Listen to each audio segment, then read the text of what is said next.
नमस्कार दोस्तों, क्या हाल चाल है। हम उम्मीद करते हैं आप बेहतर होंगे। दोस्तों, हम बात करेंगे चंद्रयान 3 की। आपको मालूम है कि 14 जुलाई को हमारा जो इसरो, हमारा गौरव, हमारा अभिमान जो है वो 14 जुलाई को क्या करेगा, चंद्रयान 3 लॉन्च करने वाला है। ठीक है, लेकिन उससे पहले हम थोड़े से जो चंद्रयान 1 और चंद्रयान 2 के बारे में भी जान लेते हैं। ठीक है, चलिए चंद्रयान 1 को देखते हैं। पहले 22 अक्टूबर को क्या होगा, सतीश धवन केंद्र से लॉन्च होता है और 8 नवंबर 2018 को ये चंद्रमा की क्या होता है, ऑर्बिट में पहुंच जाता है। ये चंद्रमा है, ये चंद्रमा की कक्षा कहलाती, इसी को ऑर्बिट कहते हैं। हमारा चंद्र यहाँ से चलते हुए जाता है और वो इसकी कक्षा में प्रवेश कर जाता है। ठीक है, प्रवेश कर जाता है, फिर धीरे ये यहाँ से ये काम करना शुरू करता है। ठीक है, इसके बाद देखते हैं चंद्रयान 1 का उद्देश्य जो था वो था भारत की जो स्पेस टेक्नोलॉजी थी उसका प्रदर्शन करना और वहाँ की भौगोलिक परिस्थिति, इसके अलावा खनिजों का पता लगाना कि जो चंद्रमा है उस पर क्या क्या खनिज हैं, ये सब पता करना पहले था। और दूसरा ये था कि भारत को डिस्प्ले करना था कि वो स्पेस वर्ल्ड में कितना स्कोप है भारत में। ठीक है, वे बताना चाह रहा था। इसके बाद देखिए, फिर चंद्र अभियान जो फर्स्ट था इसकी पुष्टि नासा ने भी कर दी थी 2009 में। और हमारा जो चंद्रयान 1 था ना, उसने पानी खोजा था। क्या खोजा था?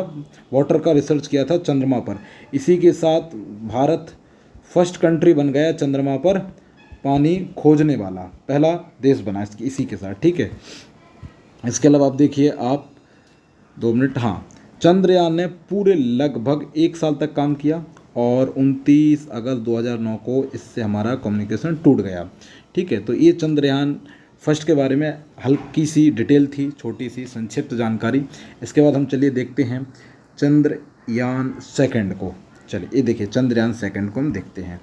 चंद्रयान 2 को देखिए, चंद्रयान 2 जो पहले था, जो 2 था, चंद्रयान 2 2013 में लॉन्च होने वाला था, लेकिन रूस की सहायता से। लेकिन रूस ने क्या होगा, वो इससे आउट हो गया, उसमें वो बाहर हो गए इस एग्रीमेंट से। ठीक है, और फिर क्या हुआ, इसरो ने बोला कि भैया हम ही खुद लॉन्च करेंगे अब। ठीक है, इसके बाद चंद्रयान जो 2 के जो पेलोड था उसमें 3 चीज़ें प्रमुख थी। एक तो ऑर्बिट, ठीक है, लैंडर और रोवर, देख सकते हैं आप। ठीक है, ऑर्बिट है, ठीक है, लैंडर है और ये रोवर है। ठीक है, इस तरीके से इसके पेलोड में 3 चीज़ें प्रमुख थी। चलिए आगे देखते, कंटिन्यू है। ठीक है, यहाँ पर चंद्रयान 2 कंटिन्यू है।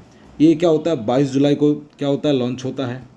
20 अगस्त को ये ऑर्बिट में पहुंच जाता है, वही चंद्रमा की कक्षा में इसमें प्रवेश कर जाता है। ठीक है, इसमें प्रवेश कर जाता है और 6 सितंबर को क्या होती है, इसकी जो लैंडिंग हुई वो शुरू होती है। लेकिन दुर्भाग्य से क्या होता है, इसकी जो सॉफ्ट लैंडिंग है ना, वो क्या रही, असफल रही। असफल रही, बहुत ज़्यादा दुख हुआ था इसके बाद, है ना, क्योंकि बहुत मेहनत लगती है आप सैटेलाइट बनाने में, वहाँ तक चीज़ों को पहुँचाने में, और उसके बाद आप जाते कि अच्छा क्या हुआ है, बहुत करीब जाके फेल हुआ था ये हमारा जो प्लान है ना। तो निश्चित तौर पे इसमें पैसा तो वेस्ट हुई था, इसके बाद जो मेहनत होती वो जानना बहुत वेस्ट आती, तो फिर टाइम भी लगता है।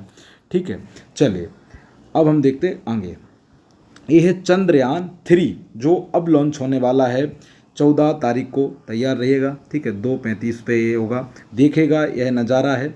ठीक है, आप क्रिकेट वर्ल्ड कप तो देखते ही हैं, लेकिन ऐसी चीज़ें भी देखें जिनसे भारत का गौरव बढ़ता है, विश्व में भारत की ताकत बढ़ती है, और गर्व करिए इसरो पर। ठीक है, लोगों के साथ भी साझा करें, ये हमारे लिए उपलब्धियां होती हैं, कीर्ति होती हैं। ठीक है, अब देखिए जो चंद्रयान 3 है जो क्यों लॉन्च किया जा रहा है, क्योंकि हम 2 में इतने सक्सेस नहीं हुए हैं। तो देखना, इसका जो पहला उद्देश्य है वो है चंद्रमा पर सॉफ्ट लैंडिंग कराना। ठीक है, सॉफ्ट लैंडिंग करा देगा भारत, और ये इसी के साथ ये क्या बन जाएगा, चौथा देश बन जाएगा ऐसा करने वाला। फिर जो रोवर हमने देखा था पीछे, ठीक है, रोवर को वहाँ पर चलाना है। ठीक है, रोवर चलाया जाएगा। इसके बाद वही चीज़, चंद्रमा पर जो एलिमेंट्स है, चंद्रमा पर कौन कौन से तत्व पाए जाते हैं, उनकी रिसर्च करना, उनकी खोज करना। ठीक है, पता करना कि वहाँ पर कौन कौन से तत्व हैं और क्या संभावना है भविष्य में यहाँ पर। ठीक है, चलिए इसके बाद अब सवाल ये आता है कि चंद्रमा पर जो लैंडिंग कराना होता है तो वो इतनी खतरनाक क्यों, इतनी टफ क्यों है। ठीक है, तो देखिए सबसे पहला जो वहाँ पर नहीं, एटमॉस्फेयर का जो अनुपस्थिति है वहाँ पर। ठीक है, वायुमंडल नहीं है, तो इस वजह से क्या होता है वहाँ पर सॉफ्ट लैंडिंग नहीं होती है। जैसे आप मान लो धरती पे हो, आप जानते हैं कि आप ऊपर से कूदते हैं, ऊंचाई से कूदते हैं, पैराशूट बांध लेते हैं तो बड़े धीरे धीरे धीरे से यहाँ पर आते हैं। लेकिन चंद्रमा पे अगर आपको पैराशूट बांध कर छोड़ दिया जाए तो आप धड़ाम से नीचे आ जाएंगे।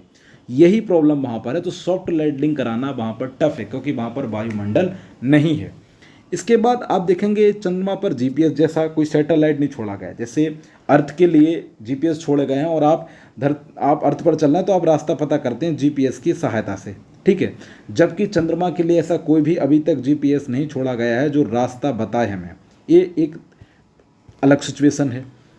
इसके अलावा जो तीसरा पक्ष निकल कर आता है कि इसके पीछे खतरनाक सॉफ्ट लैंडिंग क्यों हो जाती है, तो इसके पीछे जो चंद्रमा का जो साउथ पोल है ना वो बड़ा दुर्लभ है, ठीक है। वो ऐसे दिखाई देता है तिरछा, क्योंकि यहाँ सूर्य की नजरें जो जाती है ना वो तिरछी जाती हैं, तो ये थोड़ा सा अजीब है, ठीक है। तो ये थोड़ी सी हम बता दें आपको चंद्रयान 3 के बारे में कुछ डिटेल थी, कुछ पता था। अब बेवजह का वीडियो लंबा खींचने का कोई मतलब नहीं है, ये काम की चीज़ें थी, यही बेसिक और इम्पोर्टेंट चीज़ थी, ठीक है। तो उम्मीद करते हैं आपको यह जानकारी पसंद आई होगी। जय हिंद, जय भारत, अपना ख्याल रखिए, महिलाओं का सम्मान करिए। सारे जहाँ से अच्छा हिंदुस्तान हमारा।